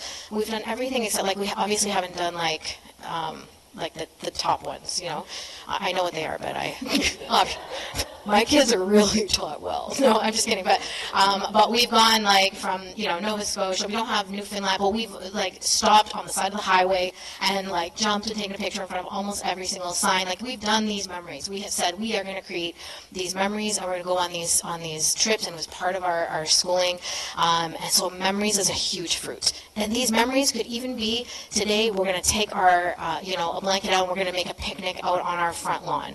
And we're gonna, why not? It's a sunny day. Tomorrow's gonna be gorgeous. To make a picnic, make a snack, and do a lunch picnic outside. And then you kind of look at your children and say, wow, if we were in school and at work, we can do this. This is beautiful. Take a picture and remember it, because these are memorable times with your family. These are special times that other people are not getting. You feel like you're stealing. It's almost like I've robbed this beautiful time with my family. I wished other people could have these memories. So memories was a big one. Flexibility was another big one. I loved the flexibility of if we had, let's say, a feast day or something, or even relatives that came from Egypt and we wanted to spend time with them and we stayed up way too late with them. Well, we didn't have to rush and get them to school or miss out on any time. The flexibility was, guess what? School's going to start at 10 tomorrow because mom's tired, dad's tired, the kids are tired. We don't need to push a schedule. We're flexible. We can do certain things that work with the schedule that we have. So flexibility is a huge fruit for us. the fact that I can make my own content. So although I can use, we were pretty rigorous homeschooling. We're not, like, there are some homeschooling that is very rigorous and scheduled and really hardworking. There are some that are a little bit lighter, like it's more, it's a little bit different. And you can do anything in between. And I'm not gonna, one is not right and one is not wrong. This is what works for their families. But I loved content creation. So we loved making our own orthodoxy course. We had like Saint of the Month and Virtue of the Month and related to that saint, and then we'd learn the doxology for that saint, and I loved that. I loved that we can do that. In grade 8, my daughter's really interested in farming and things like that, so our science program, especially because it was just before high school, and we don't have to do anything super strict, we actually volunteered at a farm for that whole year, and she got to birth cows, goats, milk them, do all the farm chores. She learned everything about all these animals, and I called it life sciences. And guess what? Now she wants to be a vet, and she's been volunteering and learning. Like, she's learned so much, and I loved that was her science program for grade 8. It was excellent. So yeah, creating your own content. Time together is huge. I'm not going to dwell on that because it's obvious, but spending those moments together are really important. Knowledge of your children. My daughter always says to me, "Mom, you know me better than I know myself." And I'm like, "Yes, I do." Because she'll say something or she'll do something, and then I'll correct her and I'll say, that's not what you're thinking. You're thinking blah, blah, blah. And she'll just look at me like as though I have some superpower. I'm like, I know you. I know you so well. I know you, and sometimes you don't know some of these things about yourself, but I know you because since day one you have been with me, I have raised you, and I know you. Nobody else got to do that job. I got it. I didn't give that to anybody else, right? So knowing your children is huge. It's a huge gift. Huge. Maturity of your children. When we talk about like the content right now in schools, I had a real problem as my children were growing up, where they say, by grade 3 they're supposed to know that, like, they have to go through this sex education, or they're going to learn about this and that. Every kid matures at a different rate. If I had one kid that we could discuss those things early, and one where she wasn't ready. She wasn't ready, and we had to discuss these things later. And I'm not just talking about that part of education, but different things where because I know her and him, I know when they're ready to discuss these topics that are to be talked about. Whereas sometimes when they're in school, they are forced to talk about something. It's like a standard. Well, no, nobody is standard. Nobody is standard. So we need to know when our child is ready to discuss certain things and when they're not. And so that is one thing that I find is a huge fruit, is to know my kid and know when they're ready to discuss certain things. I find that there is a purity and an innocence that is not stolen from our kids when we get to homeschool them. So I find that is a huge fruit. There's an innocence that doesn't get lost so early in life because we are the ones that are filtering what they are watching or not watching, who they are with. We just don't know what's going on. When you take your kid to a school, there could be, let's say there's 25 kids in the class. That's 25 different homes that have an influence, a language, they've watched things, they know things that are then coming into your kid. Forget just the teacher, right? But all those families, then you are sharing your child with everything that they know and what. So I found that with homeschooling, their purity and their innocence lasts a lot longer because we can help them along. And if it is robbed, we're there. We're there to walk them through it and to teach them through it rather than somebody else and their own opinions, right? Participation in the liturgical schedule. I think it's awesome. I don't know about all the liturgies necessarily here, but my children got to participate in way more liturgies and get to be on the altar and get to be a part of the singing, get to be a part of more of the liturgical schedule than they would have been otherwise if they weren't with me. So I think that is one of the, such a great thing. Teaching what, I touched on this a little bit when I was talking about challenges, teaching what schools can't teach. So, going into the grocery store and teaching those things, teaching them how to budget things, teaching them how to do laundry, how to sort the laundry, how to clean toilets, how to clean bathrooms, how to vacuum, how to do all these things, life skills. Where I will tell my kids, here are life skills. I remember once my dad said, "You're just being lazy." And I said, You can have that opinion, but I think I'm teaching my kids some life skills. I want, when my son gets married, for his wife to turn to me and say thank you. You know, thank you for teaching this boy how to cook and clean and do all these things. That's what I want. Not that I'm handing over a boy that knows nothing and is going from mom to mom. No, I don't want to give that girl that boy. I want to give her the boy that can participate and know how to do all of those things. And I expect equal from both of my kids, for both male and female. They both need to know how to cook and clean. They both need to know, so they all participate. We all had jurisdictions in our home, and we all participated, and we rotate, and we learned everything. All together, we participated. So those are things that you just can't. This is a huge fruit for me. I already said, like, slow mornings, if you have late nights, that's a huge fruit for me. And I think more daddy time. I think often our kids don't get to see a lot of daddy. And even if daddy is at work, we can work into the schedule something. You know, we can work into it more time with daddy, because, and there are some homeschooling where daddy is a huge participant. But for those that don't, I think daddy time is so precious. And fathers are extremely important in this world, and fatherhood is one that is so precious, and many kids are lacking that. And so I think when we get to homeschool, daddy gets to be a big part of the picture and an important part of the picture. So I think I'm going to stop there because I just feel like we've gone on way, way too long. Yes? Okay.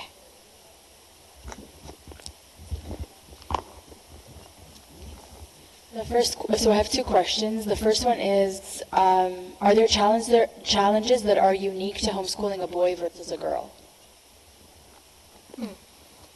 That's a good question.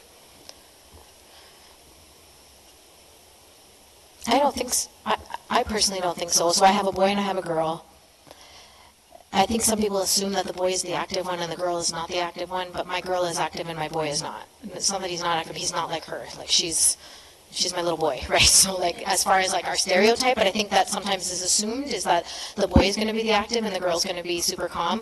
Sometimes there are stereotypes where they say, well, the girl she's going to love to read and she's going to love to draw, whatever. We can't work with those stereotypes. And sometimes it's the school that perpetuates that, where they're like, the boy is good at science and math and the girl is good at English and, you know, and art or singing or whatever. But I think we need to erase those stereotypes, and that's why I said, like, my girl and my boy learn all the same things. So they all are learning to cook and clean, and they are all learning. Like, my daughter's excellent at math, my son is excellent at math. So I don't think so. I think it's not about whether they're a boy or a girl. I think it's whether they are. I think it's just working with their personalities, whatever they may be. To know that it could be two girls, it could be two boys. Each one is an individual. I would encourage, though, to understand the role of a male and a role of a female, especially in our society, and to understand that, yes, there are certain things where we are different, and so, and that we should understand those roles as male and female, and those are important because those are being lost a bit. But I do think we can still teach both how to do all of these skills.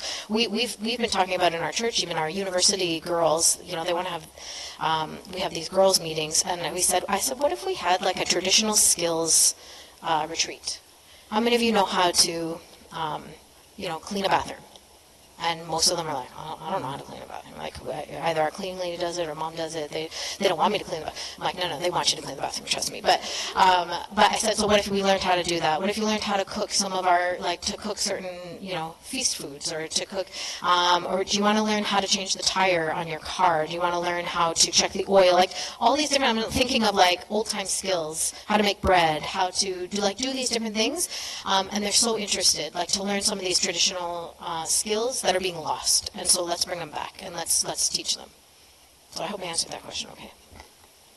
The other question is, how did your son find his transition from homeschooling to high school or the private Christian school?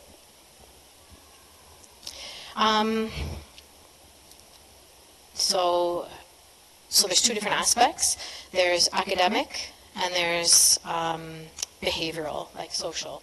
So I would say that academically, he soared. He was totally fine. But again, I had said our homeschooling was very rigorous. Although when we went into the guidance counselor's office, the guidance counselor did not have a high opinion of homeschooling. He's like, well, I think he needs to take the applied courses. I'm like, no, he's going to university. And I'm not pushing that. He wants to go to university. And he's like, well, you know, because he's homeschooling. And I'm like, listen, I don't know what kind of homeschoolers you have met in the past, but we run a very rigorous school. He's going to do the chemistry. He's going to do the whatever. Like, he's going to do all these, you know, classes. I had a little, you know, my son had to, like, hold my leg and say, Mom, calm down. I'm like, I don't know what he's trying to hint about our homeschooling, okay? And I'm like, you put him into the academic. He is going to university, and you just wait and see how he does, okay? And he did great. So his academic was totally fine. And even in his grade 12 year, he kept pushing him to try to. He's like, well, just do this open. And we're not even open. He just kept pushing him to apply. And I said, you're not doing applied courses. You are doing the university course. And he did. And he got accepted, you know. And he had choices for university. It's not like he was limited. He had many choices to choose from. Socially, that's the other aspect. My son is a social butterfly. I wish he had less success socially at his high school, but he was very. It could have been less for me, in my opinion, but he did just fine. I think one thing that he noticed that was different, and he's the one that told me this. He said the kids are afraid to talk to the teacher. He's like, I don't get it. Why are the kids afraid to talk to the teacher? And I said, well, you know what? They've only been used to talking to their peers. You have come out of homeschooling, so you talk to adults all the time. You talk to seniors. You talk to children. You talk to all ages, whereas these kids are only used to talking mainly to their peers and hanging out with their peers. But he was very friendly with the teachers, and he had no problem. He's the one that told me this. Obviously, I didn't observe him in school, in class, but also the teachers would also tell me that he's very comfortable. He can come to us no problem and ask questions. He comes for extra help, and he does all these things. So he adjusted no problem. He adjusted really, really well. So, and he enjoyed his 2 years in the Christian high school.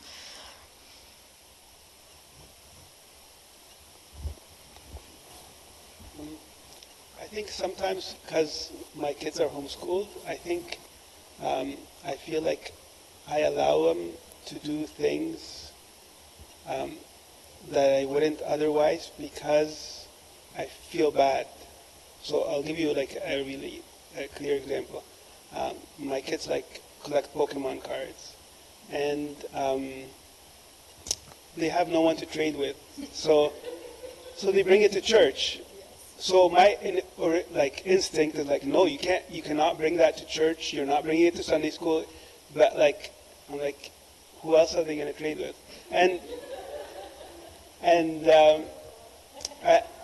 I think even worse is I think when they brought it to church, it like spread, and everybody's using Pokemon cards at church because of my child who's homeschooled. So how do I approach that?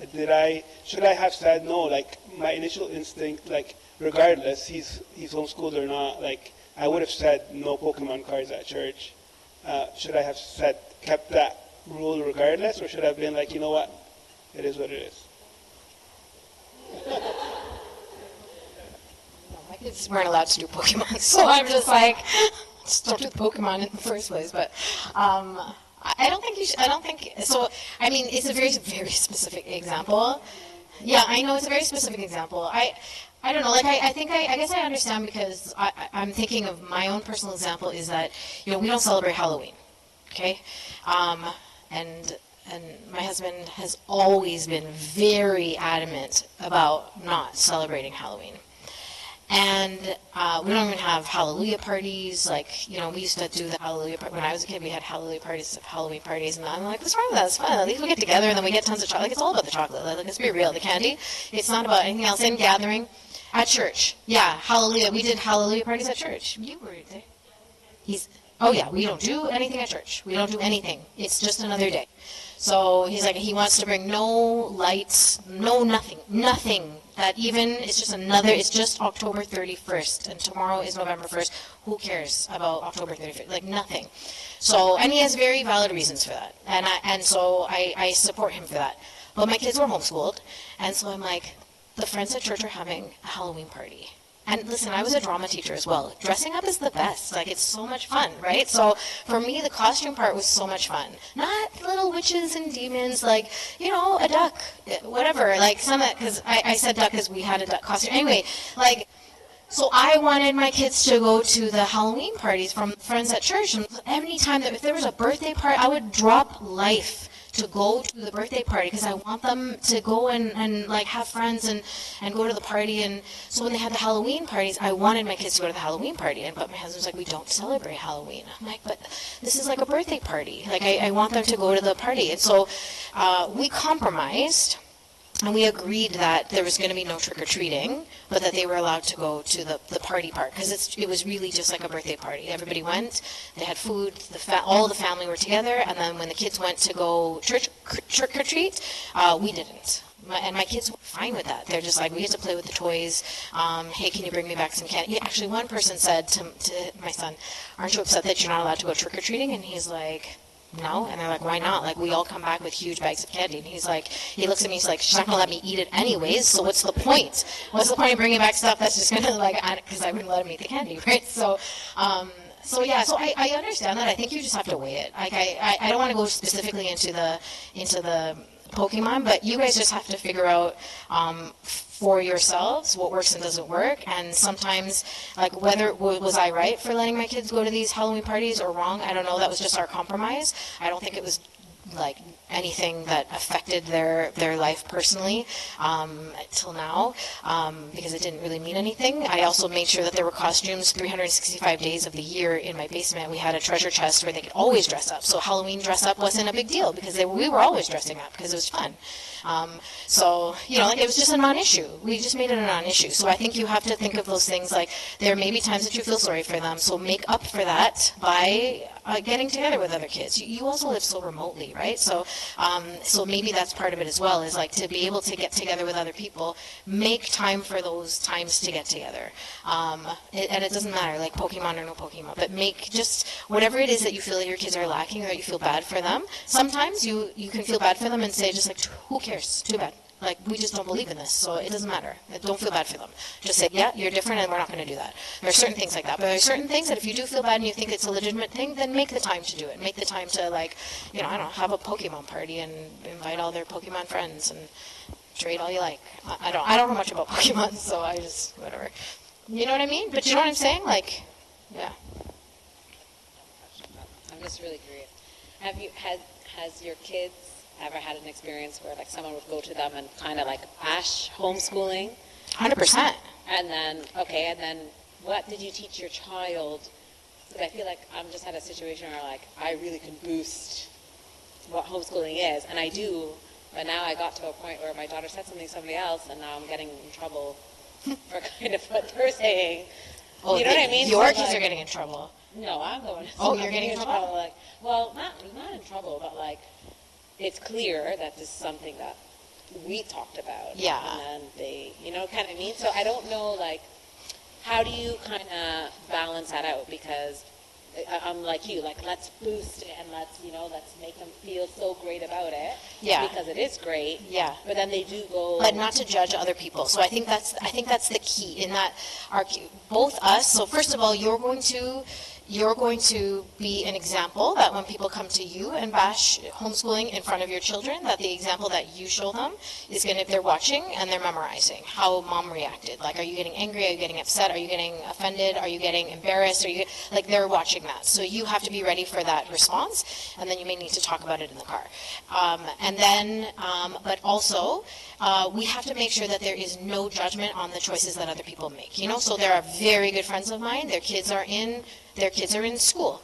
And that's the choice that they make. If they ask me my opinion, I'm going to say, well, obviously, my opinion is what I chose to do. So if I choose to homeschool, that's because I think homeschooling is the best. I'm not going to homeschool if I think it's the number 2 choice, right?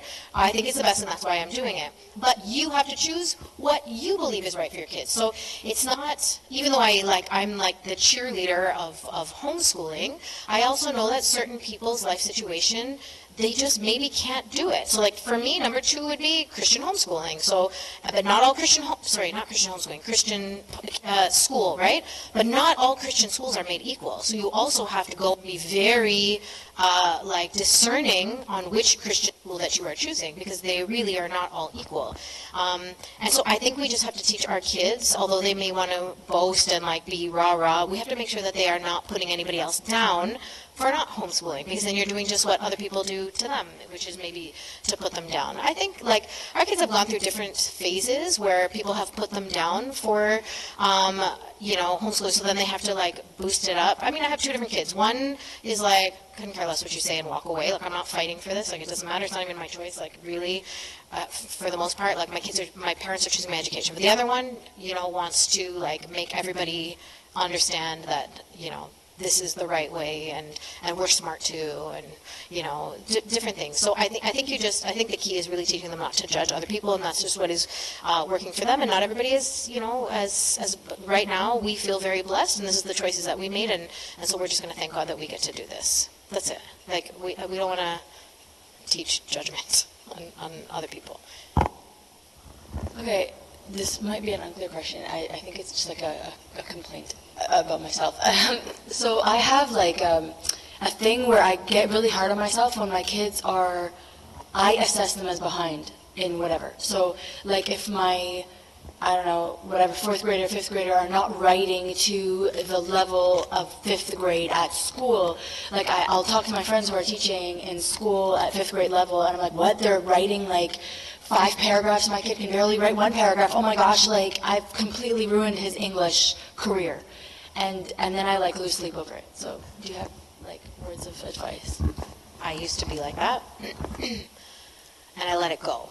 I let that go. I had a really hard time at the beginning. I think it's also because I was facing so much judgment and I was so alone that and it was such a detriment to my kids, because then I put so much pressure on them because they had to be better than everybody else. I had to prove that they were going to be better than everybody else because we did this, and it was harmful to them. It's not the right spirit in which to go forward. So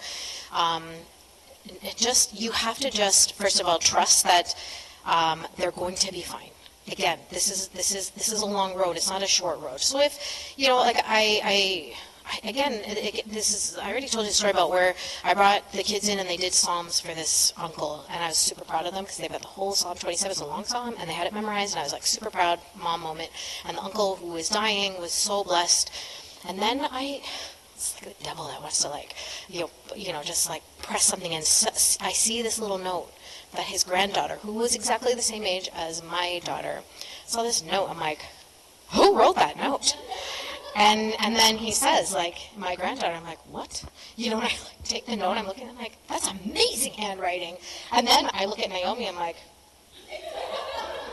do you see this? And then so all of a sudden my, like, judgment onto myself goes onto her, and she's like, shrinking, and I'm like, even a note. Do you see how she took the time to write neatly, not scribbles, or whatever. And then the spelling was amazing. I'm like, wow, same age, right? And of course I went home and I complained to my husband. I'm like, I'm doing a horrible job. Did you not see? He's like, listen, that kid has been in private school from like 7 a.m. to like 5 p.m. every day since she was 2. Is that what you want for your kid?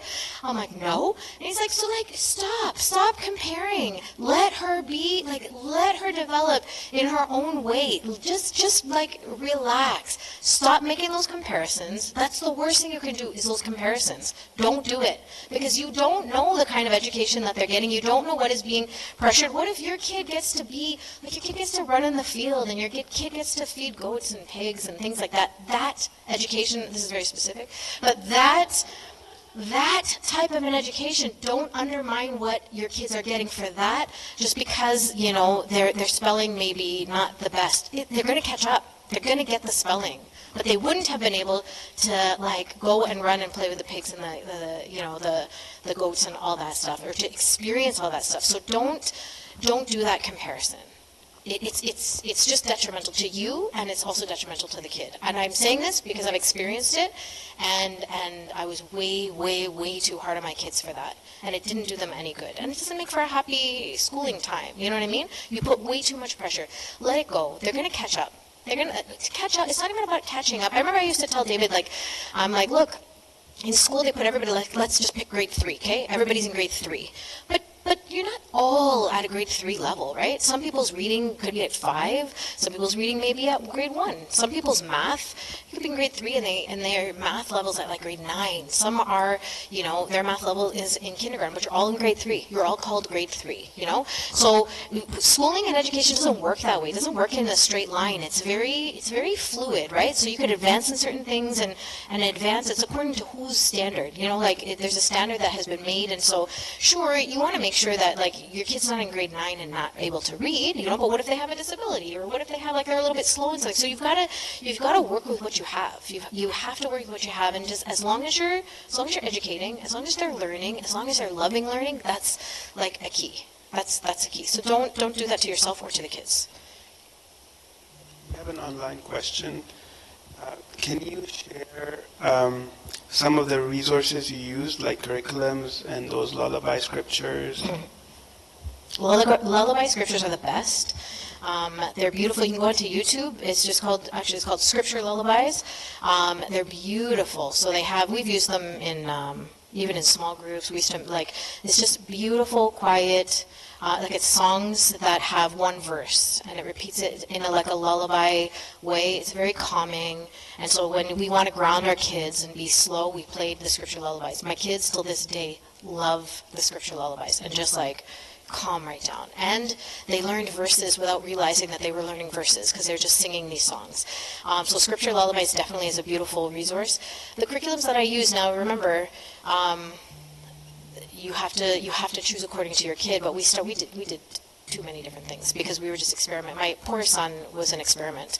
My daughter was much more stable.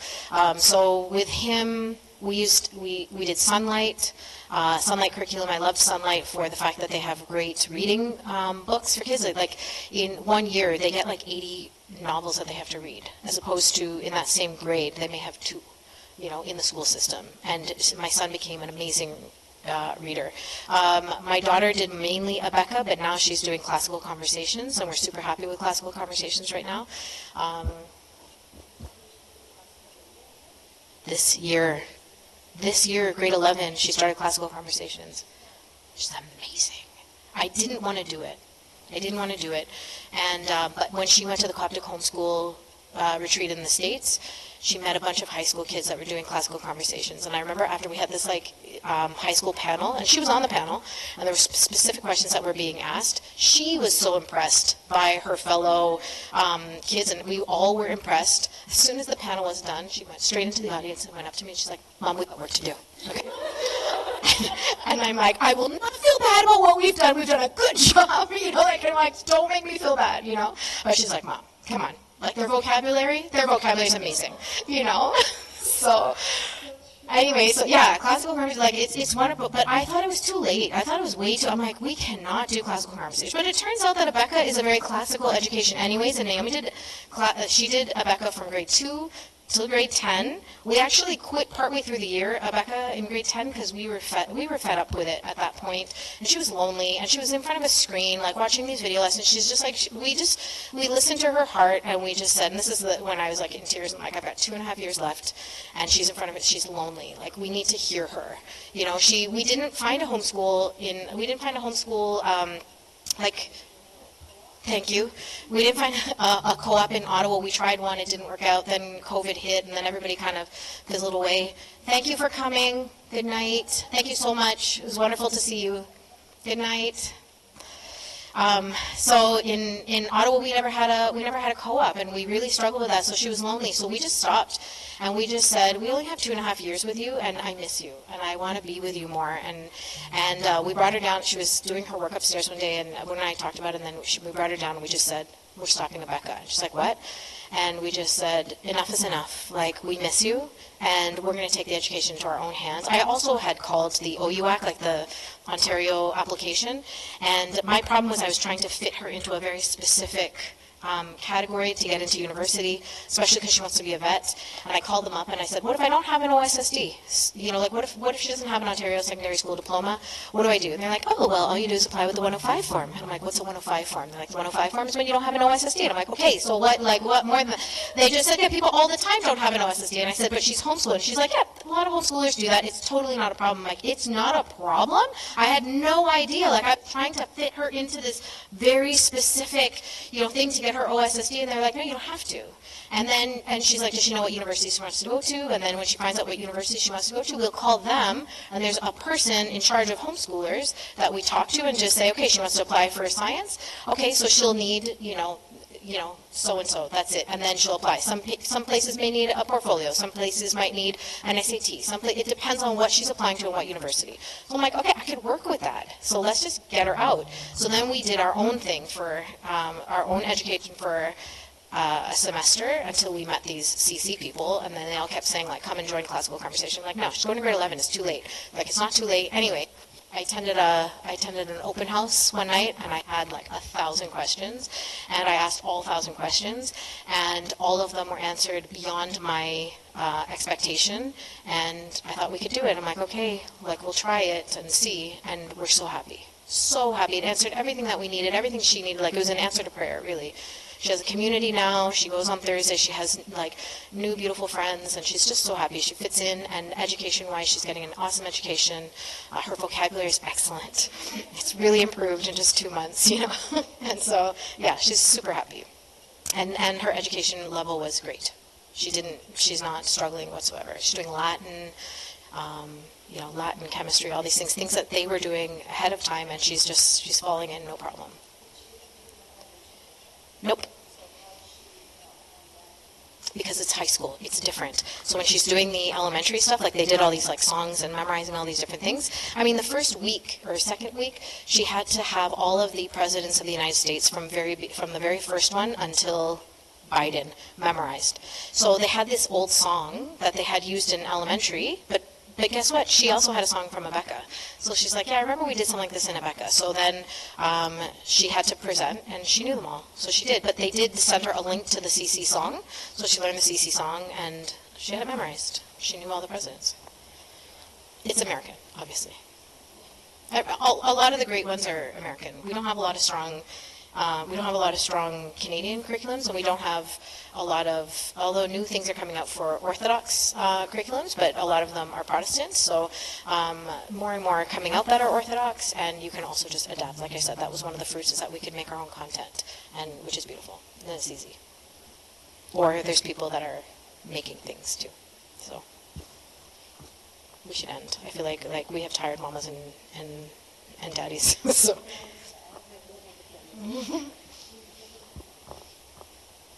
Anyway,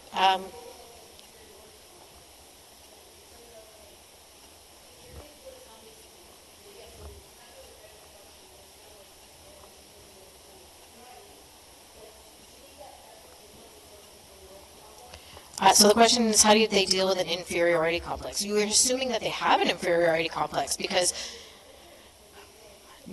they actually have, I need to bring down their pride, because they actually know more than most of the kids in Sunday school. So it's the opposite. They are superior. I had this great Sunday school class, actually. My best Sunday school class is I had in my classroom, my daughter, it just happened, this was rare. I had 1, 2, 3, 4, I had five homeschooled kids. We have very small Sunday school, but the whole class was homeschooled kids. My goodness, the level. It was like the level of discussion that we had was beautiful, and I was just like, I'm so proud of you guys, because, and then I've had, where there are kids that they're raised in Sunday school and they don't know the basic Bible stories, and this is, but that's a whole other issue, is that if you're expecting Sunday school to teach your kids everything about the Bible. There's no time. They're not going to. It has to be done by the parents. And if it's being done by the parents and your kids are at school, when do you have time to do that, Unless you are like really on top of your Bible reading every night with your kids and your discussions, whether it be at the dinner table. And I'm not saying it can't be done. It can be, but you've got to put them into some extra things in order for them to really know the Bible. But we don't have inferiority complexes here. We've got pride that we need to address and say,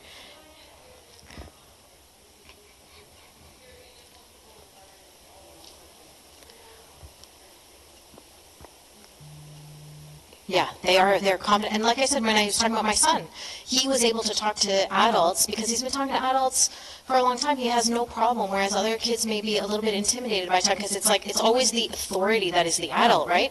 But in the way that we do our homeschooling is all ages are being spoken to and dealt with. And I mean, sometimes I have to tell my kids, can you remember that that's an elder? Like, you're not talking to them as an equal, please. Remember, like, that I would like to bring a little bit of more fear into them because they're used to talking to everybody, like, yeah, so. Thank you. Thank you so much. Thank you for having me. Wonderful to be back here. Love you guys.